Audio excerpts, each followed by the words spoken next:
Everyone, and welcome to another week of LOS 299 Writing in the Major.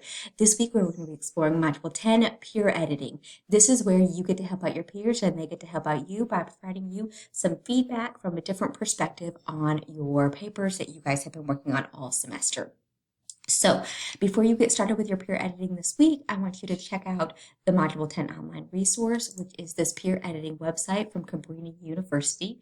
They provide you some really great tips and tricks as you guys are going in to peer edit. So make sure you read over that before you actually start peer editing. On here, there's also tips for formal writing on common issues, so be sure to look that over as well and watch that video. That provides you just some things to look out for not only your peer editing, but also for your own paper as you guys are finishing up your final drafts. You may notice that this announcement is on Tuesday instead of Monday, and that's because I wanted to give anyone who turned in their grammar check last minute a chance to do that yesterday. So as you know from last week, if you did not turn in your grammar check, then you can't participate in the peer editing assignment because the grammar check draft is the one that will be sent out for peer edits. So this afternoon, I'm going to be sending out peer editing emails. So make sure that you're looking for that in your email.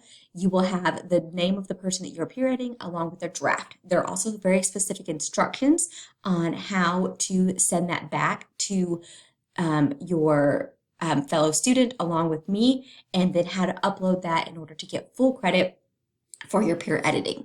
As you guys are peer editing, I also want to talk about 4 things that I want you guys to be on the lookout for. So as a peer editor, I want you to look for their thesis. Can you find the thesis of the paper that you're peer editing?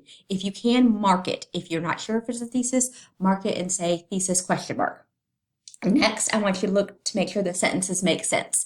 It is not your job to fix the sentence, but if the sentence seems too wordy or seems like a fragment or just doesn't make sense to you, then mark that it doesn't make sense.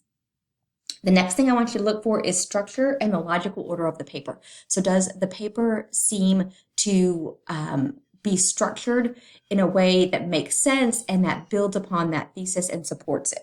And then finally, just the overall paper. So I want you to make a comment at the bottom of their paper that says, that talks about the overall flow of the paper and support. So do you think they did well? Do you think they need more support? Do you think they need less support? Anything like that. And then if there's any overwhelming, glaring issues such as for APA, go ahead and mark those as well. So make sure that you turn on the track changes so they can see where you're marking and you can use it for comments. So be on the lookout for those this afternoon, and I look forward to seeing all of your guys' peer edits. Have a great week.